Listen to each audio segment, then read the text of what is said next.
Mercado Bitcoin, pertukaran kripto terbesar di Brazil, menerima lisensi sebagai lembaga pembayaran. Alright, ladies and gentlemen, welcome back. Selamat datang kembali semua lagi di Crypto Daily Indonesia. Hari ini Crypto Daily Indonesia kembali memberikan Anda pembaruan terbaru apa yang terjadi di industri kripto. Maka dari itu, teman-teman, pastikan diri Anda terlibat dalam tim Crypto Daily Indonesia dengan cara smash tombol like setiap video kami, subscribe, bunyikan loncengnya. Kembali kita melihat performa terbaru daripada si Bitcoin dalam time frame daily saat ini. Di hari kemarin ya, di penutupan candle hari kemarin itu terbentuk pola candle bullish ya. Sangat baik teman-teman semua ya, menutup di atas candle di tanggal 1 kemarin itu ya, jadi menutup di atas candle tanggal 1 di tanggal 2 kemarin. Nah, ini sebenarnya sinyal bagus ketika di hari ini. Nah, hari ini pembukaan hari ini kita melihat performa Bitcoin mengalami penurunan pada saat pembukaan di hari ini. Nah, di sini sementara penurunan teman-teman ya, tetapi kita tidak mengetahui apakah penutupan di keesokan harinya ini akan terbentuk candle bullish atau bagaimana. Tetapi menurut perspektif saya pribadi, ketika ya candle daripada si Bitcoin dalam time frame daily hari ini dikonfirmasi dengan keesokan harinya dalam posisi candle bullish nantinya keesokan harinya teman-teman semua, maka kemungkinan ya saya analisa teman-teman, kemungkinan memang Bitcoin akan kuat untuk mencapai titik resisten dan bahkan bisa melewati titik resisten terdekatnya di kisaran di harga 28.400-an ya, di garis kuning ini, di titik resisten terdekat dalam time frame daily saat ini. Seperti itu teman-teman semua. Nah, next yang kemudian saya akan berikan kepada Anda beberapa berita hari ini yang cukup urgent, yang cukup menarik. Maka dari itu teman-teman stay tune, pantau video ini sampai selesai, tonton video ini sampai selesai agar teman-teman mendapatkan informasi terbaru di industri kripto, apa yang terjadi di ruang cryptocurrency. Kita akan mulai yang pertama, salah satu influencer kripto yang terkenal cukup besar teman-teman ya, dia memiliki akun media sosial Twitter, YouTube juga, yaitu Crypto Rover. Nah, dia menganalisa di sini kita melihat halving Bitcoin dengan target kisaran di awal tahun 2024 nanti. Nah, halving Bitcoin diperkirakan di kisaran awal tahun 2024, itu halving keempat ya. Ketika ini tercermin sama dengan beberapa tahun terakhir dari halving ke-1, halving kedua, halving ketiga. Dan ketika nanti di awal tahun 2024, ketika ini tercermin seperti halving sebelumnya, maka kemungkinan si Bitcoinnya sangat mudah untuk mencapai kisaran 100 sampai 300-an ribu US dollar per BTC-nya. Kita like postingan ini karena ini sangat menarik, memberikan kita pemahaman yang cukup penting di ruang cryptocurrency dalam kurung Bitcoin teman-teman. Next up, nah kita melihat postingan dari Indodax. Saya pikir ini menarik untuk kita ketahui perbedaan antara Bitcoin dan Gold. Nah, teman-teman lihat ya, total supply coin itu atau Bitcoin hanya dibatasi hanya 21 BTC. Sedangkan gold atau emas itu tidak ada batasannya teman-teman semua ya, jumlah pasokan gak diketahui secara pasti.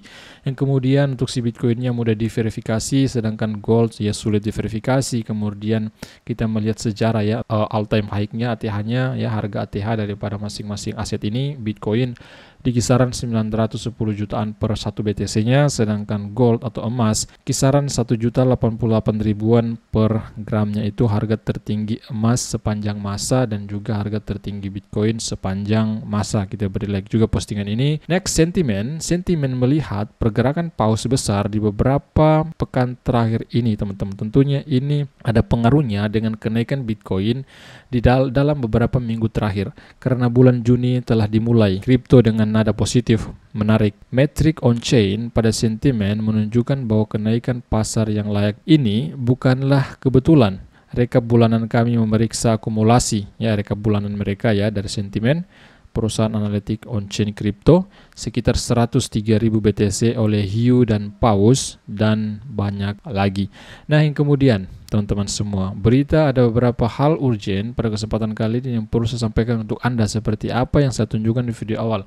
Kita melihat bahwa salah satu exchange terbesar di negara Brazil, yaitu Mercado Bitcoin, pertukaran kripto terbesar di Brazil, menerima lisensi sebagai lembaga pembayaran. Perusahaan berencana untuk menawarkan layanan keuangan, menggabungkan potensi kripto dengan layanan keuangan tradisional ya, maksudnya adalah layanan keuangan fiat teman-teman semua. Mercado Bitcoin, pertukaran kripto terbesar di Brazil, dilisensikan sebagai lembaga pembayaran oleh Bank Sentral Brazil pada hari Jumat kemarin. Ini sangat menarik. Kita menunggu juga semoga Bank Sentral daripada Indonesia ya, Bank Indonesia di sini dalam lingkup, semoga bisa melisensikan juga ya salah satu exchange terbesar di Indonesia nantinya teman-teman semua.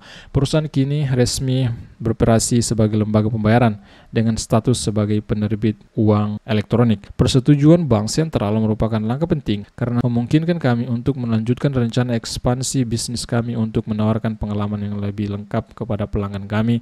Ini kata CEO Mercado Bitcoin, yaitu Roberto Dagnoni. Teman-teman semua, itu dalam suatu pernyataan dia katakan demikian.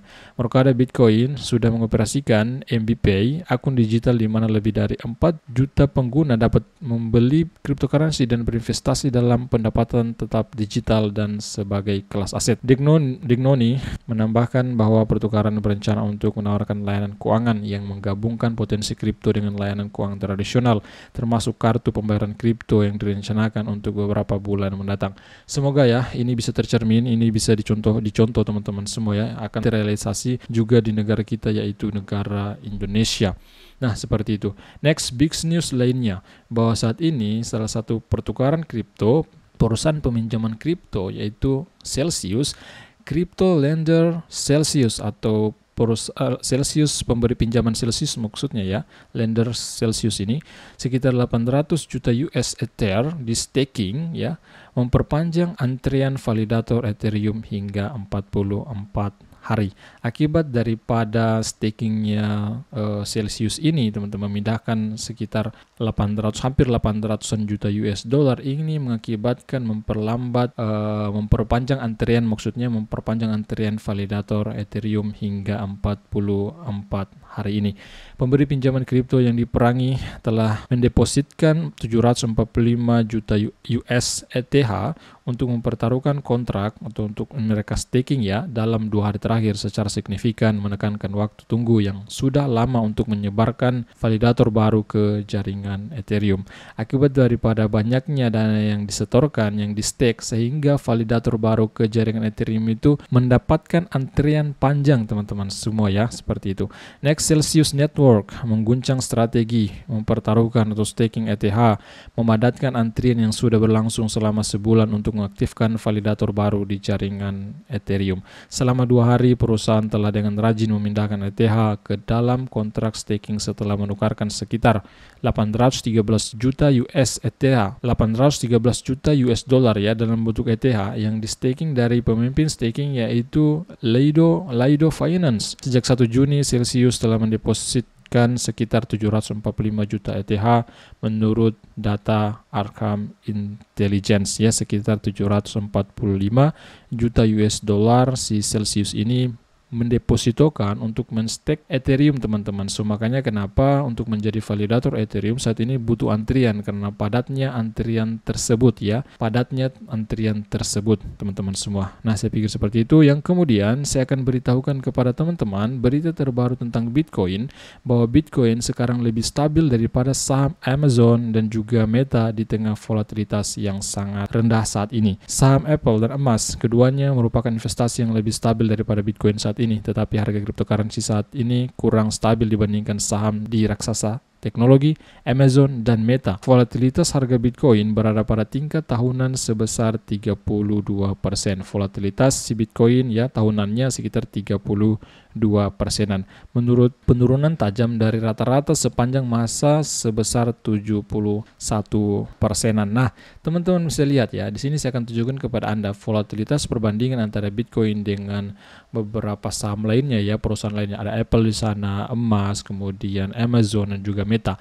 Cryptocurrency menikmati stabilitas lebih daripada saham Meta dan Amazon yang berada pada tingkat volatilitas. Tadi kita melihat si Bitcoinnya volatilitas data dari The Block ya, sekitar 32% saja volatilitasnya dalam beberapa pekan terakhir ini.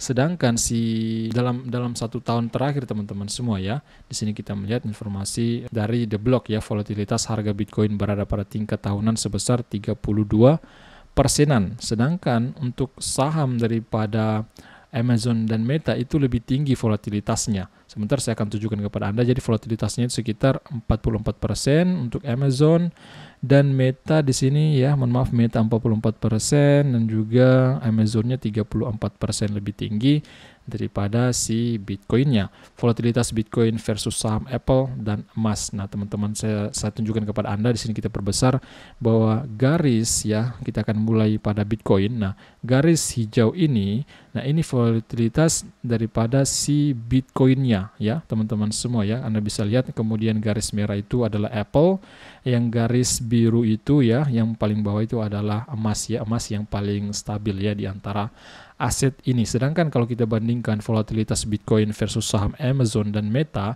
nah teman-teman bisa lihat ya, di garis biru itu volatilitas daripada si Bitcoin, Amazon yang warna merah, yang kemudian Meta yang warna biru tersebut. Dan teman-teman bisa lihat secara langsung dalam beberapa bulan terakhir, volatilitas daripada si Amazon dan Meta lebih tinggi dibanding daripada si Bitcoin ini, teman-teman semua ya. Saya pikir mungkin cukup sekian dulu informasi kali ini. Semoga dalam informasi ini Anda bisa mengambil pelajaran terbaru, apa yang terjadi di industri ini, apa yang terjadi di ruang cryptocurrency. Bagi diri Anda yang ingin mengikuti ya, ingin mendapatkan informasi secara instan dari kami, apa yang terjadi di ruang kripto, di lingkup kripto, hal-hal yang urgent yang perlu kalian ketahui, maka dari itu pastikan diri Anda terlibat dalam tim Crypto Daily Indonesia. Pastikan diri Anda smash tombol like, subscribe, bunyikan loncengnya dengan Sofian di sini. Sampai jumpa video besar berikutnya. See you tomorrow my friend. Bye bye.